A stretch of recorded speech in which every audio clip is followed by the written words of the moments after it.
Sir, this area is for real clients, not people like you. The words sliced through the glossy marble air of Grandview Financial in downtown Chicago. Robert Carter paused. His tall frame stood protectively beside his wife and two teenage kids. His dark tailored suit, her elegant dress, their children's polished school uniforms, none of it seemed to matter. The teller's manicured fingers barely glanced at the family's platinum bank cards before she snatched Robert's ID, inspected it for half a second, and let it fall. The plastic card clattered against the floor tiles, landing beside his polished shoes. Gasps rippled across the bank lobby. The security guards at the door stiffened, smirks creeping onto their faces. "Lost your way, sir," one chuckled. Robert didn't flinch. He crouched down, slowly retrieving his ID, his eyes locking onto the tellers with quiet, simmering defiance. His daughter's small hand gripped his sleeve.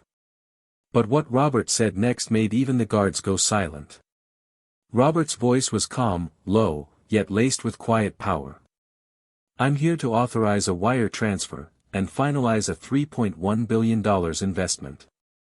The teller's eyes flickered with disbelief, but her smirk returned. "Aha! And I'm the Queen of England," she snorted, loud enough for nearby customers to hear. Laughter rippled from a few desks. Beside him, his wife Angela's jaw tightened. Their son, Marcus, shifted uncomfortably, his young face clouded with quiet humiliation.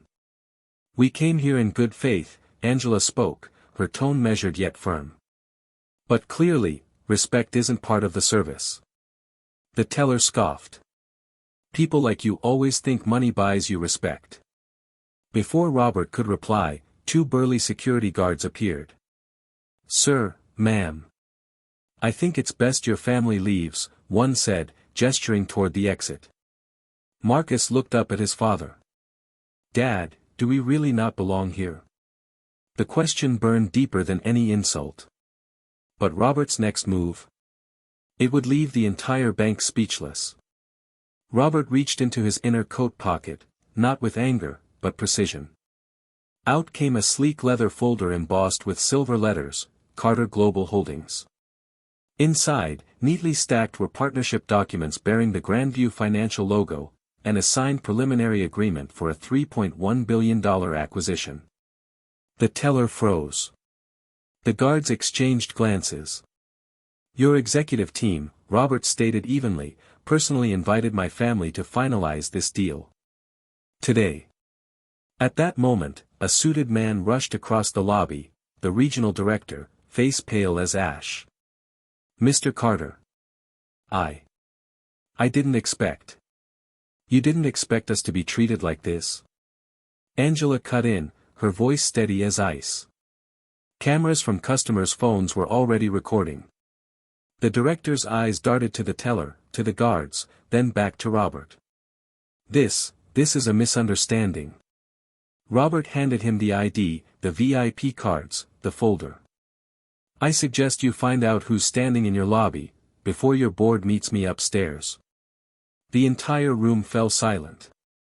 But the humiliation wasn't over yet. Upstairs, the polished glass conference room buzzed with nervous energy. Executives whispered, eyes darting toward the door. The regional director, now pale and sweating, stood beside Robert's family as they entered. The moment the CEO of Grandview Financial saw Robert, her confident smile faltered. "Mr. Carter, we're honored to have." Robert held up his hand. "No speeches." His voice was calm. "I came here, with my family, to see if your institution reflects its promises." He reached into his folder again, this time producing a tablet. On screen, the lobby security footage. The teller sneering. The ID tossed. His son's face falling.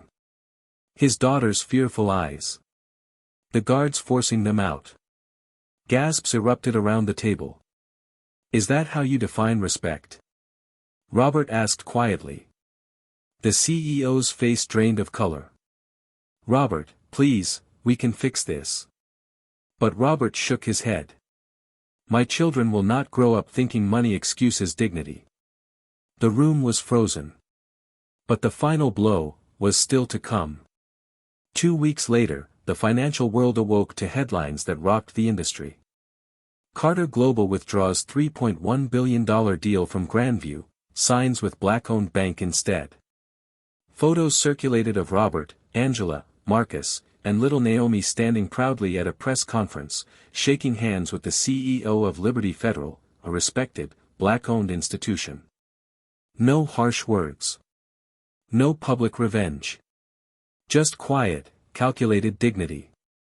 The viral footage from Grandview played on every news channel. The teller's face. Recognizable, and now, unemployable. Grandview's stock tumbled. The CEO was forced to issue a public apology, but Robert never responded. As cameras clicked at the Liberty Federal deal signing, a reporter asked, "Mr. Carter, any final words for Grandview?" Robert smiled faintly, his hand resting protectively on his daughter's shoulder. Sometimes, the loudest response is to say nothing at all. The room fell silent. But the message? It echoed everywhere.